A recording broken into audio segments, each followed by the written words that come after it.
안녕하세요, 여러분. 성공합시다. 날씨가 갑자기 추워졌죠? 오늘 이 영상이 나가는 화요일은 영하라고 하는데, 정말 이 추위에 건강 조심하시고요. 영육간에 강건함을 유지했으면 좋겠어요. 여러분 혹시 하나님의 뜻이라고 말하지만 사실은 내 뜻대로 살고 계시지는 않으신가요? 우리 가정만 잘 되면 된다는 그 절박한 마음이 하나님을 내 가정을 잘 지키기 위한 수단으로 전락시키고 계시지는 않으신가요? 교회는 안 나가도 내 방식대로 하나님을 잘 믿으면 되지 라는 생각이 사실은 사사시대의 가장 어두운 영적 무정부 상태의 시작일 수 있어요. 오늘 본문을 통해서 여러분의 신앙을 한번 각자 진단해 보면 좋겠어요. 자, 오늘은 우리가 사사기 17장에 들어갈 건데요. 마치 한 편의 영화처럼 우리는 사사시대의 그 현장을 제대로 들여다볼 수 있어요. 오늘부터 시작하는 17장부터 21장까지 이야기는요, 우리가 아는 사사들의 이야기 끝에 붙은 일종의 부록이자 그 시대가 영적으로 얼마나 부패해 있었는지 그 바닥까지 보여주고 있는 충격적인 두 편의 사례 연구라고 보시면 돼요. 여러분, 우리도 뭐 논문 같은 게 있으면 그 사례 연구가 꼭꼭꼭 붙어 있잖아요. 그래서 좀 이해를 돕잖아요. 그리고 그 시대가 진짜 그랬구나 하고 증가하기도 하고요. 마찬가지로 이 사사기 17장에서부터 21장 이야기가 바로 그 충격적인 사례 연구로서 그 시대를 고발하고 있어요. 자, 이제 우리가 이 사례 연구에 들어갈 건데요. 이 부록을 관통하면서 저자가 반복해서 진단하는 시대의 병명이 있어요. 바로 오늘 우리가 살펴볼 17장 6절인데요. 그때에는 이스라엘에 왕이 없었으므로 사람들은 저마다 자기의 뜻에 맞는 대로 하였다. 이거예요. 이게 사사시대를 푸는 열쇠거든요. 첫 번째, 이스라엘에 왕이 없었다. 두 번째, 그래서 자기 마음대로 했다. 이것이 영적 무정부 상태의 본질이거든요. 그 본질이 만연한 시대에는 사람들이 어떻게 살고 있었나 한번 들어가서 보도록 할게요. 자, 1절. 에브라임 산간 지방에 미가라는 사람이 있었다. 그가 어머니에게 말하였다. 누군가가 은돈 1100냥을 훔쳐갔을 때 어머니는 그 훔친 사람을 저주하셨습니다. 나도 이 귀로 직접 들었습니다. 보십시오. 그 은돈이 여기 있습니다. 바로 내가 그것을 가져갔습니다. 그러자 그의 어머니는 도리어 이렇게 말하였다. 얘야, 주님께서 너에게 복 주시기를 바란다.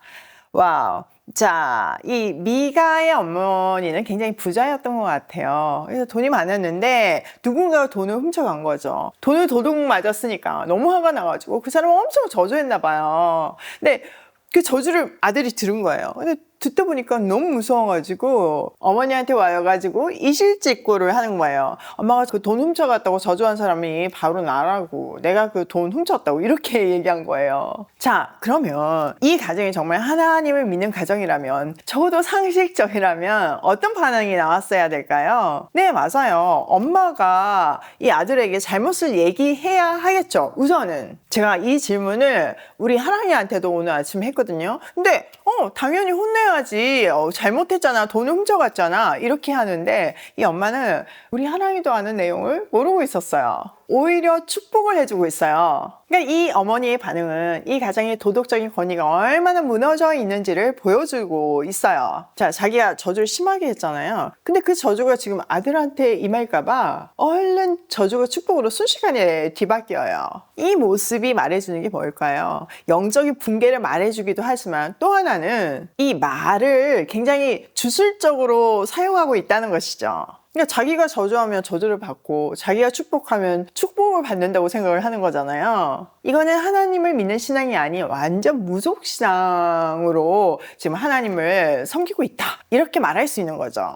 또 우리가 놓치지 말아야 할 것이요, 1100세겔이에요. 어디서 많이 들어본 액수 아닌가요? 맞아요. 사사기 16장에서 블레셋의 지도자들이 들라에게 삼손의 비밀을 알아오며 우리가 각각 이 1100세겔을 주겠다, 이렇게 얘기하잖아요. 사사기 저자는요, 의도적으로 이 액수를 일치시킴으로 해서 미가 가정의 탐욕과 배신이 들라의 국가적 배신과 그 뿌리가 같으며 돈을 사랑하는 마음이 이 사사시대의 타락의 근원임을 암시하고 있어요. 더 정확하게는 하나님보다 돈을 사랑하는 거죠. 그러니까 이 무질서가 되는 거예요. 자, 그 다음 한번 볼게요. 3절. 그는 은돈 1,100냥을 어머니에게 내놓았다. 그러자 그의 어머니가 말하였다. 나의 아들이 저주를 받지 않도록 이 은돈을 주님께 거룩하게 구별하여 바치겠다. 이 돈은 은을 입힌 목상을 만드는 데 쓰도록 하겠다. 그러니 이 은돈을 너에게 다시 돌려주마. 그러자 미가는 그 돈을 어머니에게 돌려주었다. 그의 어머니가 은돈 200냥을 은장이에게 주어 조각한 목상에 은을 입힌 우상을 만들게 하였는데 그것을 미가의 집에 놓아 두었다.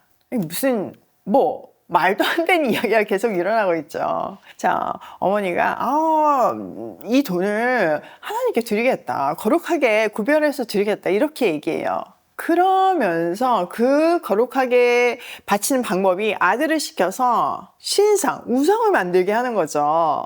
이건 정말 앞뒤가 안 맞는 모습이에요. 거룩한 헌신, 구별됨이라는 종교적 언어를 사용하고 있지만요. 10계명의 두 번째 계명을 정면으로 위반하는 우상 숭배를 자행하고 있어요. 게다가 그녀의 헌신은 위선적이었어요. 말로는 1,100세겔을 바친다고 했잖아요. 그런데 실제로는 5분의 1도 안 되는 200세겔만 은장이에게 주어서 신상을 만들게 하죠. 그러니까 이거는 하나님을 향한 순전한 마음이 아니라 자신의 이익을 계산하는 굉장히 이기적인 마음이고 다시 하나님께 거룩하게 드린다고 해놓고는 또 아까우니까 그거 쪼개가지고 이런 식으로 자기 마음대로 하나님을 섬기고 있는 모습이에요. 자, 이 모든 행위의 본질은요, 3절에 나오는데요. 나의 아들이 저주를 받지 않도록. 이것이 바로 오늘날까지 이어지고 있는 기복신앙의 본질이에요. 자, 원래 하나님은 그냥 그 존재 자체가 경배의 대상이잖아요. 근데 이 가정에서는 자기 가정을 지키기 위한 수단으로 하나님이 사용되고 있어요. 사실상 여기서 아들이 그 미가의 엄마의 진짜 우상이었던 거죠. 자, 5절. 미가라는 이 사람은 개인 신당을 가지고 있었다. 에봇과 드라빔 신상도 만들고 자기 아들 가운데서 하나를 제사장으로 삼았다. 와, 진짜 대단해요. 자, 일단 미가는요, 자기 집에 개인 신당이 있었어요. 이것은 이스라엘 당시 유일한 합법적인 예배의 장소였던 실로에 있던 성막을 대놓고 모방하고 대적하는 사적인 가짜 성전이었죠. 미가는 그 신당 안에 종교용품 세트로 가득 채웠어요. 첫 번째는 에봇인데요. 본래 에봇은요, 대제사장이 하나님의 뜻을 여쭐 때 사용하던 거룩한 의복이었는데 여기서는 하나님의 뜻을 조종하려는 주술적인 도구로 사용되고 있어요. 두 번째는 드라빔 신상인데요. 이거는 라헬이 훔쳤던 바로 그 가정 수호 신상이에요. 아주 노골적인 이방 종교 요소죠. 근데 이거를 하나님을 섬기는데 혼합해서 지금 뭐가 뭔지도 구별되지 않게 사용하고 있었던 거예요. 미가는요, 여기서 그치지 않고 자기 아들 중에 한 사람을 제사장으로 세우는데 이런 행위 자체가 자기가 그냥 하나님인 거잖아요. 원래 제사장은 레위 지파 아론 가문에서만 나오게 하나님이 법으로 만드셨잖아요. 근데 그 법을 자기 마음대로 바꾸고 있는 거예요. 완전 영적 교만의 극치인 거죠. 하나님을 얘기하고는 있지만 하나님보다 더 높이 자기가 있고 하나님의 말씀보다 자기의 말이, 자기의 판단이 더 높이 있어서 자기 마음대로 하나님을 막 조정하면서 스스로 신이 되어 있는 모습입니다. 자, 이렇게 되었던 이유가 바로 6절이에요. 자, 그때에 이스라엘에 왕이 없었으므로 사람들은 저마다 자기 뜻에 맞는 대로 하였다. 미가의 종교는 하나님이 없는 종교는 아니잖아요. 무신론자가 아니잖아요. 근데 자기 마음대로 믿는 전형적인 혼합주의였어요. 그는 하나님의 이름으로 유익은 구하면서 지금 당장 눈에 보이는 우상이 주는 안정감, 또 즉각적인 계시를 향한 욕구, 에봇이 그걸 증거해 주잖아요. 그리고 자기 집에서 그냥 예배하고 싶은 편리함, 모두 이거를 다 갖추고 있었던 거죠. 근데 이거는 하나님을 믿는 게 아니에요. 그냥 믿음이라는 이름으로 정말 자기를 섬기고 있는 거죠. 이 모습은요, 신약 성경에도 등장하고 지금 이때에도 계속해서 등장하고 있어요. 디모데후서 3장에 보면 자기를 사랑하며 돈을 사랑하며 경건의 모양은 있으나 경건의 능력은 없는 그 모습과 놀랍게 닮아 있죠. 근데 여러분, 이런 신앙을 가진 사람은 주위에서 많이 보지 않나요? 그냥 어떤 분들을 만나면 정말 말이 안 통해요. 정말 크리스천 맞나? 이런 생각 들 때가 있어요. 근데요, 근데 그 사람이 나빠서가 아니라 사실은 말씀을 몰라서 그런 거거든요. 왜 이 사람들이 이렇게 자기 소견에 오른 대로 살았나? 말씀을 몰랐기 때문이에요. 그럼 왜 말씀을 모르게 됐나? 이거는 내일 이 시간에 두고두고두고 기다려주세요. 자, 오늘 내용을 우리 삶에 한번 적용을 해보면 첫 번째, 내 신앙의 목적을 체크하자.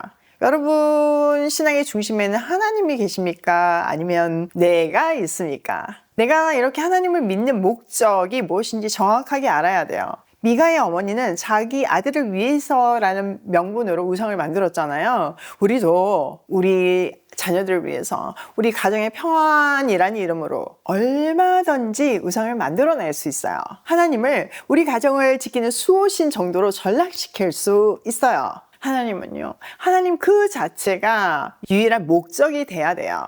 두 번째, 나의 하나님을 점검하자. 여러분의 하나님은 어떤 하나님인가요? 성경에 계시되 그 모습 그대로의 하나님이십니까? 아니면 여러분 자신이 편집한 하나님이십니까? 우리는 절대로 나의 맞춤 종교를 만들어서는 안 돼요. 우리도요, 이 미가 같은 방식은 아닐지라도 성경에 나오는 사랑은 취하지만 공의는 버리고 축복은 원하지만 순종은 거부하며 부활은 믿지만 십자가를 피하려 한다면 우리 역시 내 입맛대로 하나님을 편집하는 미가의 신앙과 다르지 않아요. 자, 세 번째, 내 삶의 왕은 누구인가? 정말 읽으면 읽을수록 말이 안 되는 이 혼란스러운 시대의 핵심 진단은 그 시대에 왕이 없었다는 거예요. 우리 인생에 왕이 없으면 자유로울 것 같죠. 근데 성경은요, 왕이 없을 때, 하나님이 없을 때 모든 사람이 자기 뜻의 노예가 되어서 가장 비참한 혼돈에 빠진다고 고발하고 있어요. 내 마음에 오른 대로, 내 뜻대로 사는 것이 바로 죄의 본질입니다. 오늘 내 삶의 왕자에서 나를 끌어내고 오직 하나님만을 내 삶의 왕으로 모셔야 합니다. 오늘도 내 삶에 쿠데타가 일어나지 않길 소망하며 오직 하나님만이 내 인생의 왕이심을 고백하며 고고싱해요.